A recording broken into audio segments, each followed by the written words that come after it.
नमस्कार मित्रों, हमारे चैनल के एक नए और फ्रेश एपिसोड वीडियो में आप सभी दर्शकों का बहुत बहुत स्वागत है। क्या आपने कभी इस बात पर ध्यान दिया है कि आपके घर परिवार या आप पर कोई मुसीबत आने वाली होती है तो उसका असर सबसे पहले आपके घर में स्थित तुलसी के पौधा पर होता है। जी हाँ मित्रों, आप उस पौधा का कितना ध्यान रखते हैं, धीरे धीरे वह पौधा सूखने लगता है। तुलसी का पौधा एक ऐसा पौधा जो कि आपको पहले बता देते हैं कि आप पर कौन सी संकट आने वाली है, परिवार पर मुसीबत का सामना करना पड़ सकता है। पुराण और शास्त्रों के अनुसार ऐसा इसलिए होता है क्योंकि जिस घर पर मुसीबत आने वाली होती है उस घर में सबसे पहले लक्ष्मी यानी कि तुलसी चली जाती है, क्योंकि दरिद्रता अशांति अकेले जहाँ होता है वहाँ लक्ष्मी का वास नहीं होता। तो आज के वीडियो में मैं आप लोगों को बताऊंगा तुलसी की वजह से तो अनेक चमत्कारी के फायदे हैं जिसके दम पर कुछ भी किया जा सकता है, लेकिन हमारे वीडियो के माध्यम से आप हमारे टाइटल देख ही चुके हैं कि तुलसी में उग आए ये पौधा तो चुपचाप यहाँ रख देना, धन दौलत चुंबक की तरह खींचे चले आएंगे। जी हाँ मित्रों, जो तुलसी की पौधा इसे लक्ष्मी बोला जाता है, लक्ष्मी कहा जाता है, और जहाँ पे लक्ष्मी है वहाँ पे धन दौलत स्वयं खींचे चले आते हैं। तो ये स्वयं जो इस पर पौधे उग आते हैं स्वयं जागृत हो जाते हैं, और फिर इसमें न आपको मंत्र विधान न पूजा पाठ करने की जरूरत पड़ती। केवल जो छोटे छोटे उपाय बताऊंगा, टोटके बताऊंगा, इस उपाय को आपको करना है, आपके पूरे घर अन्न धन से भर जाएंगे। हमारे चैनल का एक ही मकसद है, सबका भला हो, सबका कल्याण हो। हम वह सरल से सरल आसान उपाय बताते हैं जिन उपायों को अपना करके आप अपने भाग्योदय कर सकते हैं। तो मित्रों, अगर तुलसी के पौधा में पीपल के पौधा उग गए तो समझो साक्षात लक्ष्मी विष्णु जी आप पर प्रसन्न है।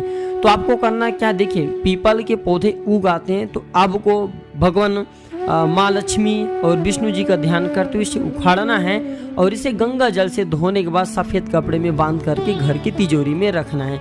जहाँ पे आपके व्यापारी स्थल है वहाँ पे रखना है। ऐसा माना जाता है कि इस उपाय से आपके घर में धन की बढ़ोतरी होती है। दूसरा, बरगद का पौधा। जी हाँ, अचानक से तुलसी के पौधे के साथ में बरगद का पौधा उग आते हैं तो इसे भगवान शंकर जी की कृपा समझ करके, माँ पार्वती की कृपा समझ करके इसे भी सफेद कलर की जो कपड़े होते हैं उसमें बांध करके रखना चाहिए। इससे भी हमारे घर में अन्न धन की बढ़ोतरी होती है। तीसरा, गुलर के पौधे। जी हाँ मित्रों, गुलर के पौधे बहुत ही जगह पर हमने देखे उग आते हैं। तो अगर गुलर के पौधे उगाए तो समझो कि साक्षात माँ लक्ष्मी ने आपकी दरिद्रता दूर करने के लिए आपके घर में प्रवेश की है। गुलर के वृक्ष पर माँ लक्ष्मी का साक्षात निवास स्थान बताया जाता है, और हमने कई वीडियो में बता चुके हैं कि गुलर के फल हमारे दरिद्रता मिटाने के लिए, गरीबी मिटाने के लिए रामबाण अचूक चाबी हैं।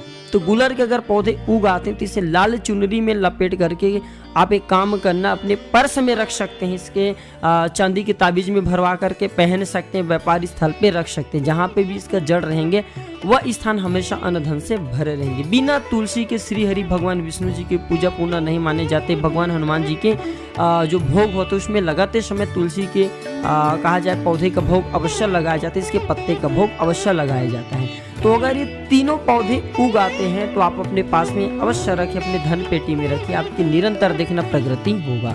तो ये थे छोटे से जानकारी। गरीबी मिटाने के लिए, दुख तकलीफ से छुटकारा पाने के लिए सबसे अच्छा उपाय। छोटे छोटे बात को नोटिस किया करें, ये आगे बढ़ने में, आपके प्रोग्रेस होने में काफी मदद करता है। तो ये थे छोटी सी जानकारी। वीडियो देखने के लिए धन्यवाद। नमस्कार।